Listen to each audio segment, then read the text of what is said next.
Assalamualaikum warahmatullahi wabarakatuh. Pertama-tama marilah kita panjatkan puji syukur kehadirat Allah Subhanahu wa taala yang telah memberikan kita nikmat kesehatan dan keselamatan sehingga sampai detik ini kita masih diberikan kehidupan dan umur. Dan tidak lupa kita kirimkan salam serta salawat kepada junjungan kita Nabi Allah Nabi Muhammad SAW yang menjadi suri tauladan bagi setiap umat manusia. Baik, yang terhormat kepada Ibu Wulan Ayuandiani SEMM selaku dosen pengampu mata kuliah Manajemen Keuangan Lanjutan. Perkenalkan, nama saya Raskia dari kelas Manajemen D23 dengan NIM C012333. Pada kesempatan kali ini saya akan presentasikan materi tentang Manajemen Keuangan Lanjutan yang telah kita pelajari selama perkuliahan. Presentasi ini akan mengulas 7 topik utama, mulai dari ruang lingkup Manajemen Keuangan Lanjutan hingga konsep biaya modal. Baik, manajemen keuangan lanjutan memegang peranan penting dalam dunia bisnis modern karena membantu perusahaan membuat keputusan finansial yang tepat untuk memaksimalkan nilai perusahaan. Pemahaman mendalam tentang konsep-konsep ini sangat berguna bagi calon profesional keuangan seperti kita yang akan terjun ke dunia kerja. Mari kita mulai dengan materi yang pertama, yaitu ruang lingkup manajemen keuangan lanjutan. Baik, pada pertemuan pertama atau materi pertama membahas tentang ruang lingkup manajemen keuangan lanjutan. Baik, manajemen keuangan lanjutan pada dasarnya adalah ilmu yang mempelajari pengelolaan fungsi-fungsi keuangan perusahaan secara mendalam. Berbeda dengan manajemen keuangan dasar, di sini kita membahas konsep yang lebih kompleks dan strategis. Tujuan utama dari manajemen keuangan lanjutan adalah memaksimalkan kesejahteraan pemegang saham melalui peningkatan nilai perusahaan. Perlu diingat, nilai perusahaan bukanlah sekedar angka di laporan keuangan, tapi mencerminkan kesehatan dan prospek jangka panjang perusahaan tersebut.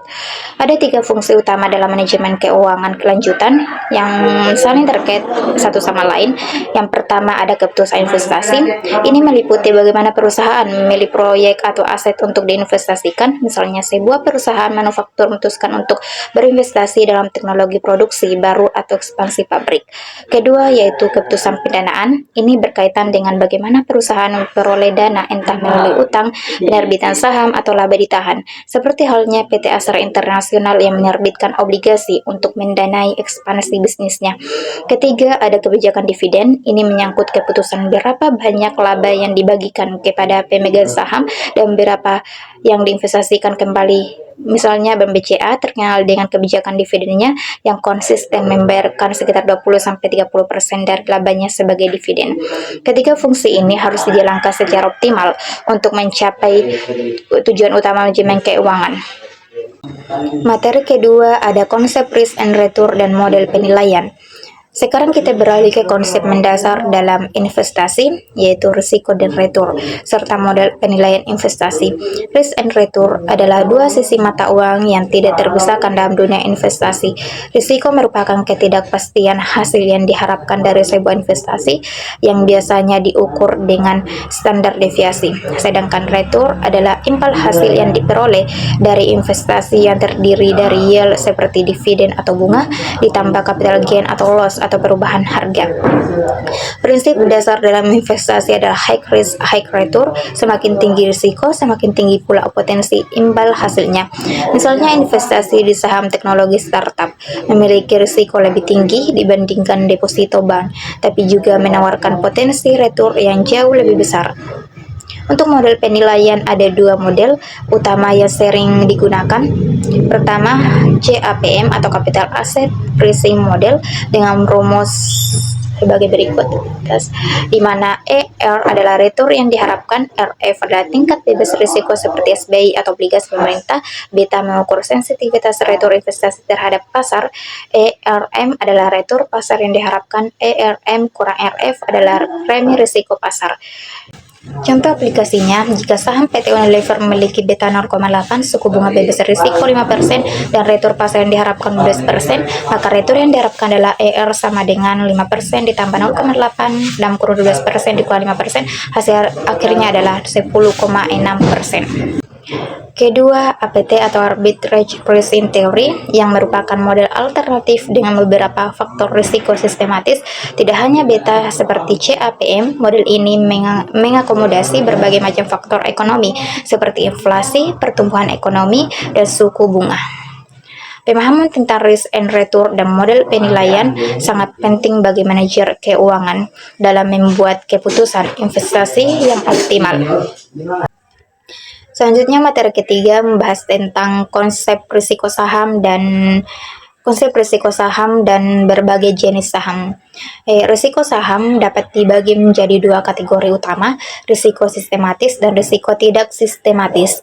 Risiko sistematis adalah risiko yang mempengaruhi seluruh pasar dan tidak dapat dihilangkan melalui diversifikasi. Contohnya meliputi yang pertama perubahan suku bunga seperti kenaikan BI rate yang menyebabkan investor beralih dari saham ke deposito. Kedua, inflasi yang dapat mengurangi nilai real dari pendapatan perusahaan. Ketiga, kondisi politik seperti ketidakstabilan pemerintahan atau perubahan kebijakan.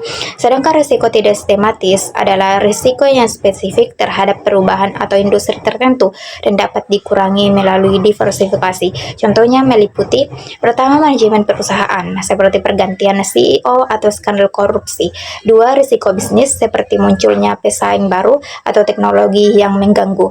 Ketiga, likuiditas yang berkaitan dengan kemudahan menjual aset tanpa penurunan harga yang signifikan. Dalam berinvestasi saham, investor perlu memahami dua jenis saham utama, yaitu saham biasa SB, memberikan pemiliknya hak voting dalam RUPS dan dividen yang tidak tetap tergantung kinerja perusahaan. Contohnya, pemegang saham biasa PT Telkom berhak memberikan suara dalam pemilihan direksi dan menerima dividen yang bervariasi berdasarkan laba perusahaan. Kedua, saham preferen atau SP memberikan prioritas dalam pembagian dividen dengan jumlah tetap, namun biasanya tanpa hak voting.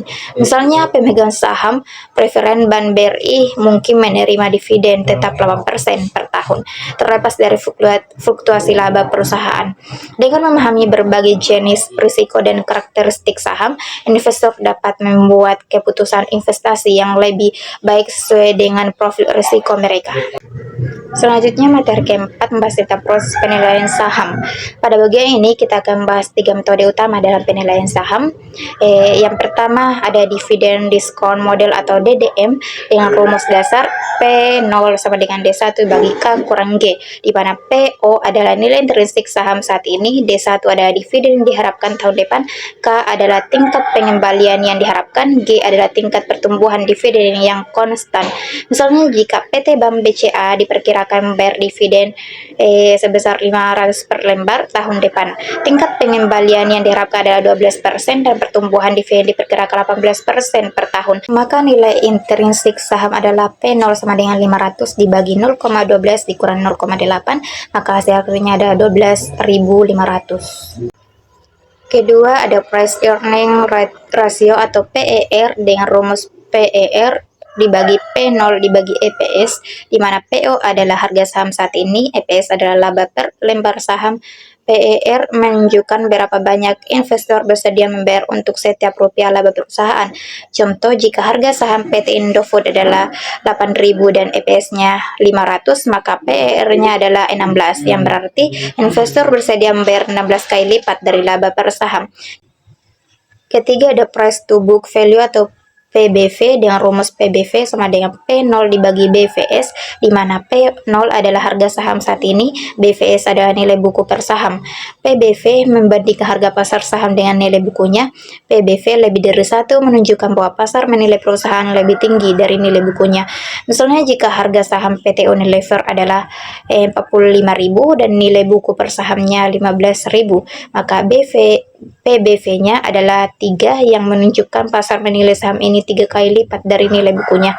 Dalam praktiknya, analisis keuangan seri menggunakan gabungan dari ketiga metode ini untuk mendapatkan penilaian yang lebih komprehensif tentang nilai sebenarnya dari sebuah saham. Selanjutnya di pertemuan atau di materi kelima ada risiko obligasi, jenis dan penilaiannya. Di sini saya akan membahas obligasi, instrumen utang yang penting dalam pasar modal. Ada beberapa risiko utama yang terkait dengan investasi obligasi. Yang pertama itu ada risiko suku bunga, yang dimana ketika suku bunga naik, harga obligasi turun, dan sebaliknya. Misalnya, jika Anda memiliki obligasi dengan kupon 8% dan suku bunga pasar naik menjadi 10%, obligasi Anda menjadi kurang menarik sehingga harganya turun. Kedua, ada risiko reinvestasi. Ini adalah risiko bahwa kupon yang diterima diinvestasikan kembali pada tingkat pengembalian yang lebih rendah.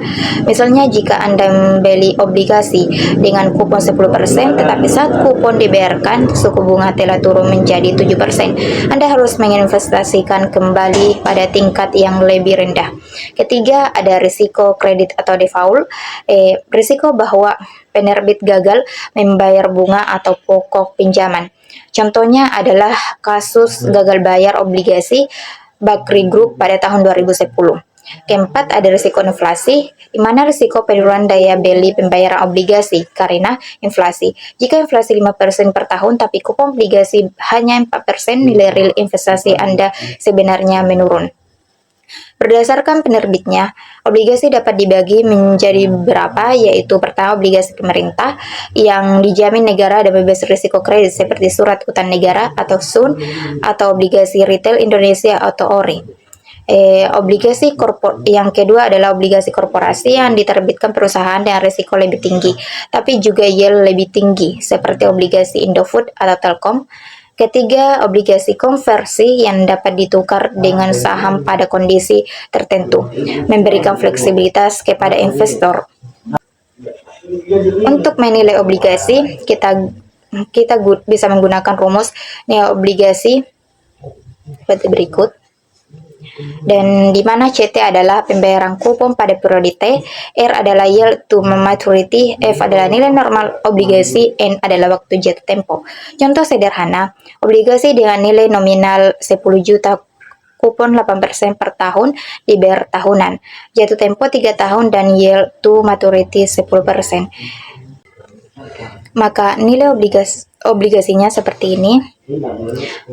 Maka dari situ kita peroleh nilai akhirnya adalah 9.502.762. Ini menunjukkan bahwa dengan yield 10%, obligasi tersebut seharusnya diperdagangkan pada harga 9.502.762 atau sekitar 95% dari nilai nominalnya. Selanjutnya di materi ke-6 ada jenis reksadana dan penilaiannya. Di sini saya akan membahas reksadana, instrumen investasi kolektif yang dikelola oleh manajer investasi profesional. Ada 4 jenis utama reksadana. Yang pertama ada reksadana pasar uang yang berinvestasi pada instrumen pasar uang seperti deposito dan SBI dengan risiko rendah dan return stabil. Cocok untuk investasi jangka pendek, misalnya 1-3 bulan. Contohnya adalah Schroder dana liquid atau Bahana dana liquid. Yang kedua ada reksadana pendapatan tetap yang menempatkan minimal 80% portofolionya dalam obligasi. Memiliki risiko sedang dengan pendapatan tetap dan cocok untuk jangka menengah 1-3 tahun. Contohnya adalah Manulife obligasi negara Indonesia, dan Schroder dana mantap plus. Dan ketiga ada reksadana saham yang menempatkan minimal 80% portofolionya dalam saham. Memiliki risiko tinggi tapi potensi return juga tinggi. Cocok untuk jangka panjang lebih dari 5 tahun. Contohnya yaitu ada Schroder dana istimewa dan BNI AM dana berkembang. Keempat ada reksadana campuran yang mengkombinasikan berbagai instrumen dengan risiko dan return moderat, memberikan fleksibilitas kepada manajer investasi untuk mengalokasikan dana sesuai kondisi pasar. Contohnya adalah Manulife dana campuran dan Panin dana bersama. Selanjutnya untuk mengukur kinerja reksadana ada 3 metode utama, yaitu yang pertama ada Sharpe ratio yang mengukur exchange return per unit risiko total. Semakin tinggi rasionya, semakin baik kinerja reksadana. Ini cocok untuk mengevaluasi seluruh portofolio investasi. Kedua ada Triennial ratio yang mengukur exchange return per unit risiko sistematis atau beta. Selanjutnya untuk mengukur kinerja reksadana ada 3 metode utama. Yang pertama ada Sharpe ratio yang mengukur exchange return per unit resiko total. Semakin tinggi rasionya, semakin baik kinerja reksadana. Ini cocok untuk mengevaluasi seluruh portofolio investasi. Kedua, ada Treynor ratio yang mengukur exchange rate per unit risiko sistematis atau beta. Cocok untuk portofolio yang sudah terdiversifikasi dengan baik. Ketiga, Jensen Alpha yang mengukur kelebihan return aktual di atas prediksi CAPM. Alpha positif menunjukkan kinerja manajer investasi yang baik dalam memilih instrumen investasi. Dengan memahami berbagai jenis reksadana dan cara mengukur kinerjanya, investor dapat memilih instrumen yang sesuai dengan tujuan investasi dan profil risikonya. Selanjutnya di materi ketujuh ada konsep dan perhitungan biaya modal. Pada bagian terakhir ini saya akan membahas konsep biaya modal yang sangat penting dalam evaluasi keputusan investasi perusahaan. Biaya modal merupakan tingkat pengembalian minimum yang diharapkan oleh penyedia dana. Ada beberapa komponen biaya modal. Yang pertama ada biaya utang atau KD, dihitung dengan rumus tingkat bunga kali 1 kurang tarif pajak. Misalnya jika perusahaan menerbitkan obligasi yang bunga 10% dan tarif pajak 25%, maka biaya hutang setelah pajak adalah 10% kali 1 kurang 0,25 sama dengan 7,5%. Kedua, ada biaya saham preferen atau KP, dihitung dengan rumus dividen saham preferen dibagi harga penerbitan bersih saham preferen. Jika saham preferen menawarkan dividen 100 per lembar dan diterbitkan pada harga 1000, maka biaya saham preferen adalah 100 dibagi 1000, maka hasilnya 10%. Yang ketiga ada biaya saham biasa atau KE, dapat dihitung dengan pendekatan DDM, yaitu KE sama dengan D1 per P0 tambah G.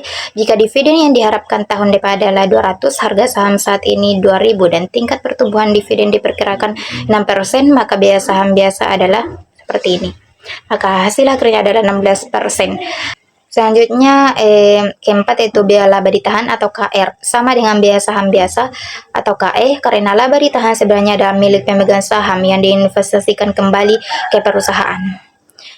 Dari komponen-komponen tersebut, kita dapat menghitung weighted average cost of capital atau WACC dengan rumus seperti di atas, di mana WD, WP, WE, WR adalah proporsi masing-masing komponen dalam struktur modal. T adalah tarif pajak. Contoh sederhana, perusahaan dengan struktur modal 40%, hutang bunga 10%, 10% saham preferen dividen 8%, dan 50% saham biasa atau laba ditahan. Required return 50% dengan tarif pajak 25%. Maka dihitung WACC seperti ini. Maka hasil akhirnya adalah 11,3%. Ini berarti biaya modal rata-rata tertimbang perusahaan adalah 11,3%. Implikasinya proyek-proyek investasi perusahaan harus menghasilkan pengembalian IRR minimal 11,3% agar layak dijalankan. Demikianlah presentasi saya mengenai manajemen keuangan lanjutan. Adapun rangkuman dari presentasi saya tadi yaitu 1. Manajemen keuangan lanjutan bertujuan memaksimalkan kesejahteraan pemegang saham melalui 3 fungsi utama, yaitu keputusan investasi, keputusan pendanaan, dan kebijakan dividen.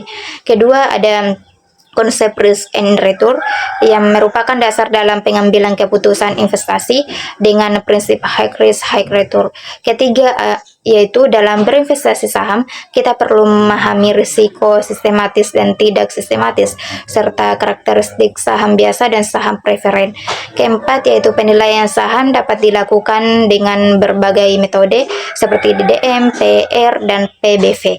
5. Obligasi memiliki berbagai risiko yang perlu dipahami investor dan penilaiannya melibatkan perhitungan nilai sekarang dari arus kas masa depan. Keenam, yaitu reksadana menawarkan diversifikasi dengan berbagai tingkat risiko dan return, dan kinerjanya dapat diukur dengan Sharpe ratio, Treynor ratio, dan Jensen Alpha. 7. Biaya modal merupakan konsep penting dalam evaluasi kelayakan investasi dengan WACC sebagai indikator utama. Demikianlah dari presentasi saya. Terima kasih atas perhatiannya. Wassalamualaikum warahmatullahi wabarakatuh.